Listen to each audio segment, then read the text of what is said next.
জিনার আলোচনায় আমরা নূর পাই, জিনার আলোচনা থেকে আমরা আলো পাই। আমরা শিখতে পারি যে আমাদের জীবন কিভাবে পরিচালনা করতে হয়। আমি হুজুরের পাশে বৈশা আজকে জীবনের প্রথম আলোচনা শুনেছি। আল্লাহ যেন আমাকে এই আলোচনার দ্বারা পুরা জিন্দিগিটা পবিত্র বানায় দেন, আপনাদেরকেও যেন পবিত্র বানায় দেন। সকলে বলি আমিন। তো আপনাদের মনে আছে কোন জায়গায় আলোচনা ছিল? আমার মনে আছে নি আপনাদের? আল্লাহর রাসূল যখন হাঁটতে শিখছিলেন, আল্লাহর রাসূলের মা আমেনা কোলে নিয়ে কান্না করতেছিলেন। তো আল্লাহ জানায় দিছেন, আমি ওই মেহরাজ রজনী যখন আসবে তখন তোমাকে দেখাইব কিসের তোমার আব্দুল্লাহ তোমার বাচ্চাকে নিয়ে ঘুরতে যাবে, কিসের মেলায় ঘুরতে যাবে, কিসের বাজারে ঘুরতে যাবে, কোথায় সে নিয়ে যাবে। আব্দুল্লাহ মানুষ মাত্র, কিসের খেলনা আয়না দেবে? কাগজের খেলনা তো আয়না দেবে, পাথরের খেলনা আয়না দেবে, মাটির খেলনা আয়না দেবে, পলিথিনের খেলনা আয়না দেবে। তুমি দেখো না, সময় হইতে দাও না, যখন সময় হইবে আমি মালিক সরাসরি আমার কাছে নিয়ে যাব, আমি ঘোড়ায় নিয়ে যাব। প্রথম আসমান দেখাইব, দ্বিতীয় আসমান দেখাইব, তৃতীয় আসমান দেখাইব, চতুর্থ পঞ্চম ষষ্ঠ সপ্তম দেখাইব। তেমনই করছেন আল্লাহ, দেখায় দিছেন প্রথম দ্বিতীয় তৃতীয় চতুর্থ পঞ্চম সপ্তম ষষ্ঠ সপ্তম আল্লাহ সব দেখাইছেন। লৌহ দেখাইছেন, কলম দেখাইছেন, আরশে আজিমে আল্লাহ স্বয়ং নিজের কাছাকাছি নিয়ে আমাদের নবীজিকে বসাইছেন।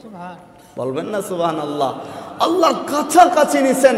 আমাদের নবীজি জুতা খুলতে চাইছিলেন, তো আল্লাহ বললেন দোস্ত খোলা যাবে না। বলে কেন খুলবো না? মুসা আলাইহিস সালামের মতো নবী, তিনি যখন তুর পাহাড়ে উঠতেন, মালিকের সাথে যখন কথা বলতেন, আল্লাহ চিৎকার দেয় জানায় দিছেন, মুসা শুনো, জুতা খুলে উঠো, এখানে পবিত্র জায়গা, জুতা তোমাকে খুলতে হবে, তারপর তুমি সেখানে উঠবা। সেখানে আমাদের নবীজি আল্লাহর কাছাকাছি গেছেন, জুতা খুলতে চাইছেন, আর মালিক চিৎকার দেয়া বলে দোস্ত শুনো না, তুমি জুতা খুইল না, তোমার জন্যই তো এত আয়োজন, তোমার জন্যই তো পুরা দুনিয়াটা আমি বানাইছি, যত প্রাণী দেখো তাও আমি বানাইছি, আরশ বানাইছি, লৌহ বানাইছি, জান্নাত বানাইছি, জাহান্নাম বানাইছি, সুতরাং তুমি জুতা খুলবা না। আমাদের নবীজি, আমাদের রাসূল, সেটা আমরা কতটুকু ভাগ্যবান। তো আল্লাহর রাসূল যেদিন, আরেকটা কথা মনে পড়ে যায়, আল্লাহর রাসূল যখন দুধ খাওয়ার জন্য সময় চলে আসছে, আরবের একটা নীতি ছিল, তাদের একটা নিয়ম ছিল, অন্যান্য গ্রাম থেকে মহিলারা আসতো, তাদেরকে নিয়ে যাইতো দুধ পান করানোর জন্য, যেন ভাষাটা একই ভাষায় থাকে। কেননা শহরের মধ্যে তো বিভিন্ন ভাষার মানুষেরা থাকে, বিভিন্ন অঞ্চলের মানুষেরা থাকে। সেখানে যখন মহিলারা আসতেছিল তায়েফ থাইকা, ওই মহিলাদের একটা কাফেলা ছিল, আরব থেকে সন্তানদেরকে বাচ্চাদেরকে নিয়ে যাবে আর তাদেরকে দুধ পান করাইবে। ওই কাফেলার মধ্যে একজন মহিলা ছিলেন, নাম ছিল হালিমাতুস সাদিয়া রাদিয়াল্লাহু আনহা। ওই হালিমাতুস সাদিয়া এমন একজন মহিলা ছিলেন, গরীব মহিলা ছিলেন, দুর্বল মহিলা ছিলেন। না যে উটের উপর সোয়ার হয়ে আসছিলেন, ওই উটটাও ছিল দুর্বল, এতটাই দুর্বল ছিল, কাফেলার মধ্যে আরো যারা উট ঘোড়ার উপর সোয়ার করে আসছিল, তাদের মধ্য থেকে সবচাইতে দুর্বল ছিল আমাদের হালিমাতুস সাদিয়া রাদিয়াল্লাহু আনহা। ওনার উটটা, ওনার গাধাটা ছিল দুর্বল, ওই গাধার উপর সোয়ার হয়ে আসতেছিলেন। আর আরবের মধ্যে মহিলারা যখন দেখতেছিল হিষ্ট পুষ্ট সন্তান দেখা তাদের নিজেদের দুধ পান করানোর জন্য নিয়ে যাইতেছিল, হিষ্ট পুষ্ট আর ধনাঢ্য ফ্যামিলি থেকে নিয়ে যাইতেছিল। আর ধনাঢ্য ফ্যামিলির লোকেরাও তো গরিব কারো কাছে দেবে না, দুর্বল কারো কাছে দেবে না, আল্লাহর রাসূলকে কেউই নিতে চায় না। আর মালিক চিৎকার দেয়া বলে, আমার মাহবুবকে তোর কাছে আমি তো তৈলা দেব না, যার তার কাছে তো আমি তৈলা দেব না, আগে থেকেই তো আমি নির্বাচন করে রাখছি, আমি কার কাছে আমার মাহবুবকে, আমার দোস্তকে, আমার বন্ধুকে কার কাছে তৈলা দেব, সেটা তো আমি নির্বাচন করে রাখছি, তোদের কাছে দেব না। সবাই বাচ্চাদেরকে নিয়ে চলে গেছে, আল্লাহর রাসূলকে কেউ নিতে চায় না। ওইদিকে মা হালিমাতুস সাদিয়া রাদিয়াল্লাহু তাআলা আনহা, উনিও দুর্বল থাকায় ওনার কাছেও কেউ মহিলা বাচ্চা দিতে চায় না, কেননা উনি তো দুর্বল, উনি নিজেই দুর্বল, নিজের বাচ্চাকে দুধ খাওয়াবে নাকি আমার বাচ্চাকে নিয়ে দুধ খাওয়াবে? ওই চিন্তা করছে আর দিতে চায় না। শেষ পর্যন্ত দেখা গেল আমাদের নবীজি মুহাম্মদুর রাসূলুল্লাহ, বলুন না সাল্লাল্লাহু আলাইহি ওয়াসাল্লাম, আমাদের নবীজি রয়ে গেছেন, মা হালিমা রয়ে গেছেন। মা হালিমাতুস সাদিয়া যখন আল্লাহর রাসূলকে নিছেন, এবার শুনেন ঘটনা, আল্লাহর রাসূলকে নিতে দেরি হয়েছে, কোলে উঠাইতে দেরি হয়েছে। যখনই কোলে উঠাইছেন, মা হালিমা যেমন দুর্বল ছিলেন তখন আর দুর্বল থাকেন নাই, কোলে উঠাইছেন, উঠাইতে দেরি হয়েছে। মা হালিমার গায়ে আল্লাহ শক্তি দিতে দেরি করে নাই, আল্লাহ শক্তিশালী বানায় দিয়েছেন। এমন শক্তি হয়েছে, শুধু কি তাই নাকি, মা হালিমা কোলে উঠায় যখন গাধার উপরে সওয়ার করছেন, আল্লাহর রাসূলকে গাধার উপরে উঠাইতে দেরি হয়েছে। ওই গাধাটা শক্তিশালী হইতে দেরি হয় নাই, দ্রুতগামী হইতে দেরি হয় নাই। এবার যখন যাচ্ছেন কাফেলার দিক দিয়া, কাফেলা তো বহু আগেই চলে গেছে, ওনাদেরকে রাইখা চলে গেছে। ওই কাফেলা যখন আগেই চলে গেছে, উনি অনেক পরে যখন রওনা দিছেন, ওই কাফেলার পাশে যখন অতিক্রম করতেছিলেন, ওনার গাধাটা যখন দ্রুতগামী হয়েছিল, অন্যান্য কাফেলার সকলের গাধা ঘোড়া উট থাইকা যখন সবচেয়ে বেশি দ্রুতগামী ছিল, পাশ দিয়ে যাচ্ছে। আর লোকেরা জিজ্ঞাসা করে, মহিলারা জিজ্ঞাসা করলে, হালিমাতুস সাদিয়া তুমি কি গাধা পরিবর্তন করছো নাকি, নতুন কোনো গাধা কিনা নিয়ে আসছো নাকি, এত দ্রুতগামী কি কইরা হইল? কোনো গাধা কিনে আসি নাই, কোনো নতুন কিছু কিনে নিয়ে আনি নাই। কিভাবে হইল সেটা তো বলতে পারবো না, তবে এই যে ছোট বাচ্চা, এই মাসুম বাচ্চা, এই ছোট বাচ্চাকে যখন কোলের মধ্যে নিছি, কোল শক্তিশালী হয়ে গেছে, শরীর শক্তিশালী হয়ে গেছে। এই ছোট বাচ্চাকে যখন আমার গাধার উপর উঠাইছি, উঠাইতে দেরি হয়েছে, আর গাধাটা দ্রুতগামী হইতে দেরি হয় না, দ্রুতগামী হয়ে গেছে। আমার রাসূলের শান। মা হালিমাতুস সাদিয়া আরো বর্ণনা করেন, উনি যখন বাড়িতে নিয়ে গেছেন, ওনার ছাগল ছিল যেগুলো ভালো করে দুধ দিত না, ওনার উট ছিল খাবার পাইতো না, ঘাস পাইতো না। ভালো ফসলাদি জমির মধ্যে যেখানে ঘাস জন্মাইতো সেখানে উনি ছড়াইতে পারতেন না, কারণ গরিব মানুষ। দেখবেন গরিবদের হক সবাই মারতে চায়।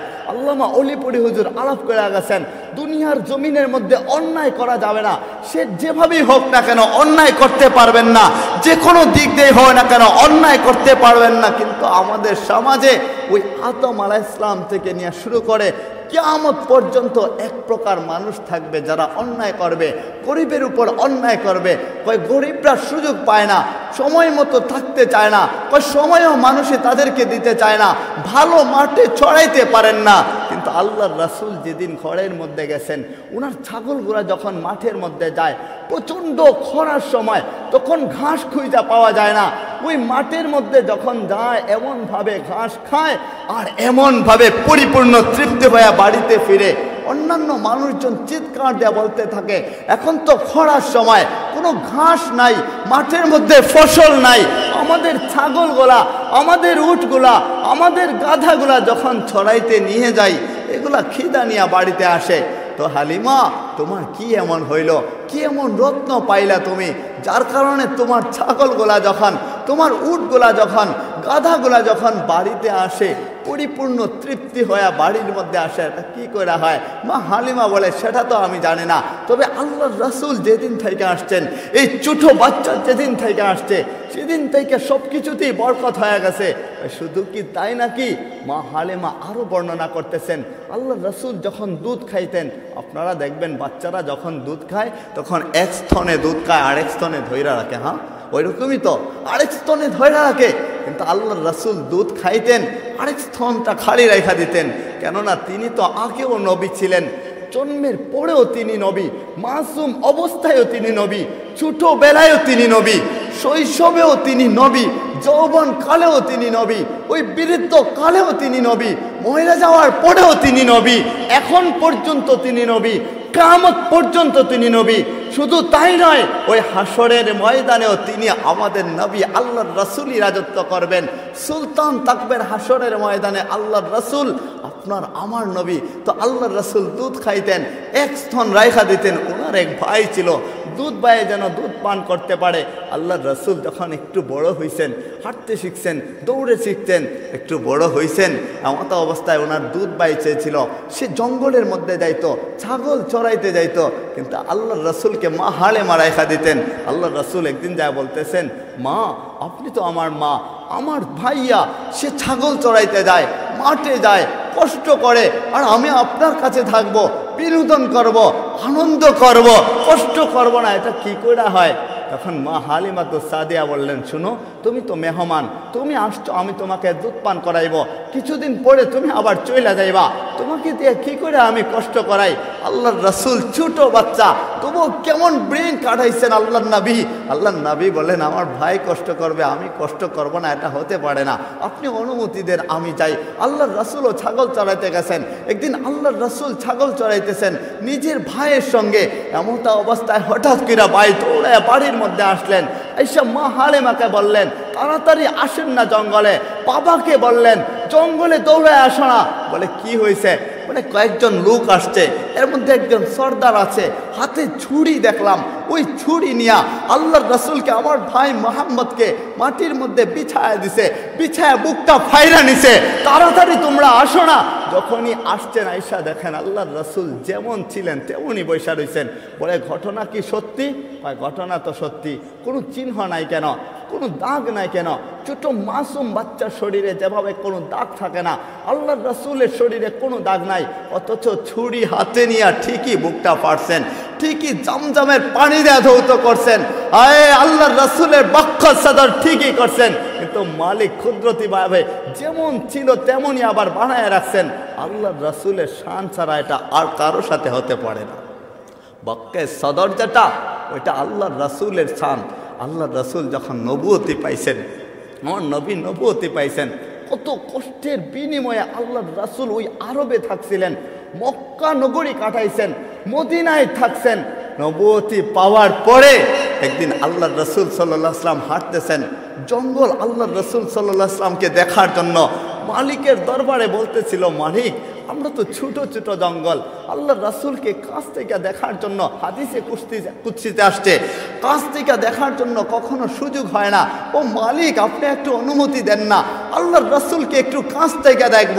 আবু হুরায়রা রাদিয়াল্লাহু তাআলা আনহু বর্ণনা করতেছেন, ওই জঙ্গলগুলা, ছোট ছোট গাছগুলা মানুষের মতো দৌড়ায়া আল্লাহর রাসূলের কাছে গেছিল। আল্লাহর রাসূলের কাছে যায় আল্লাহর রাসূলকে মন ভৈরা তৃপ্তি সহকারে যখন দেখতেছিল, যখন দেখা শেষ হয়ে গেছে, মালিক বলে যার যার স্থানে আবার চইলা জানা। ওই জঙ্গলগুলা, ওই ছোট ছোট গাছগুলা, ছোট ছোট জঙ্গলগুলা যেভাবে মানুষের মতো আসছিল, আল্লাহর রাসূলকে তৃপ্তি সহকারে দেখে আবার মানুষের মতো দৌড়ায় দৌড়ায় যাচ্ছিল। আবু হুরায়রা রাদিয়াল্লাহু তাআলা আনহু ওই জঙ্গলের সাথে সাথে তিনিও দৌড়ায় যাচ্ছিলেন। আল্লাহর রাসূল বলছেন, আবু হুরায়রা তুমি কেন দৌড়াও? আল্লাহর রাসূলকে জবাবে বলছেন, ইয়া রাসূলুল্লাহ আমি যা দেখলাম যে ওই গাছগুলা যেখান থেকে আসছিল সেখানে ঠিকঠাক মতো আবার আছে কিনা, ঠিকঠাক মতো থাকে কিনা। বলে কি দেখছো? ওইখানে যাইছিলাম, দৌড়ায় গেলাম, যায় দেখি যেমন গাছ ছিল ঠিক তেমনই ভাবে এখন পর্যন্ত স্থায়িত্বই আছে। এটা আমার রাসূলের শান, এটা আমার রাসূল ছাড়া আর কারোর সঙ্গে হতে পারে না। তো ওই মেয়ারাজ রজনীতে আল্লাহ যে বলছেন মেয়ারাজ রজনীতে আসতে দাও না, দেখবা আমি কি করে নিয়ে যাই। যখন মেয়ারাজ রজনীর সময় আসছে, আল্লাহর কাছাকাছি গেছেন, যখন কাছাকাছি বসছেন, এখন আল্লাহ জিজ্ঞাসা করতেছেন, দোস্ত দুনিয়ায় যা কিছু ছিল, আকাশ যেমন ছিল তেমনই আমি রাইখা দিছি, জমিন যেমন ছিল তেমনই রাইখা দিছি, পাহাড়টাকে তেমনই স্থির রাইখা দিছি, সমুদ্রের পানিগুলা যেমন ঢেউ খেলার ছিল তেমনই ঢেউ খেলার মধ্যে রাইখা দিছি, মানুষের বয়সগুলা যা ছিল যেভাবে সেকেন্ড মিনিট ঘন্টা তেমনই ভাবে অতিক্রম করতেছে, সবই তার স্থান অনুযায়ী অতিক্রম করতেছে। সব কিছুকে আমি স্থির রেখা তোমাকে আমার দরবারে নিয়ে আসলাম। বলো না কি হাদিয়া আনছো আমার জন্য? আল্লাহর রাসূল আবার কি হাদিয়া দিবেন? আল্লাহর রাসূল নিচের দিকে তাকায় রয়েছেন, আল্লাহর রাসূলের মনের ভিতরে মালিক ঢাইলা দিছেন। তখন আল্লাহর রাসূল বলছেন, ও রব্বে কাবা, ও এলাহি, আমার জিহ্বাটা আমি আপনাকে দেয়া দিলাম, আমার জিহ্বাটা আপনাকে দেয়া দিলাম। আল্লাহু আকবার বলেন না। আল্লাহ বললেন, চিৎকার দেয়া বললেন, ছবি তো তুমি দেয়া দিলা, এবার নেও আমিও তোমাকে দেই। আসসালামু আলাইকা আইয়ুহান নাবিয়্যুন, আসসালামু আলাইকা রাহমাতুল লিল আলামিন, আসসালামু আলাইকা খাতামুন নাবিয়্যিন। আল্লাহ তখন বললেন যে দোস্ত, তোমার ওই জবানের মধ্যে আমার পক্ষ থেকে আমি সালাম অর্থাৎ শান্তি পৌঁছায় দিলাম। হ্যাঁ, আল্লাহর রাসূলের জবানে আল্লাহর পক্ষ থেকে শান্তি পৌঁছায় দিয়েছেন। সুতরাং আমার রাসূলের কথা যে গ্রহণ করবে সে শান্তি পাবে, যে সমাজ গ্রহণ করবে সমাজ শান্তি পাবে, যে প্রতিষ্ঠান গ্রহণ করবে প্রতিষ্ঠান শান্তি পাবে, যে রাষ্ট্র আমার রাসূলের কথা মাইনে চলতে পারবে ওই রাষ্ট্র শান্তি পাবে। ওই আল্লাহর রাসূলের কথা মাইনে চললে আপনি আমি ওই জান্নাতের বাসিন্দা হইতে পারবো, জান্নাতের বাসিন্দা।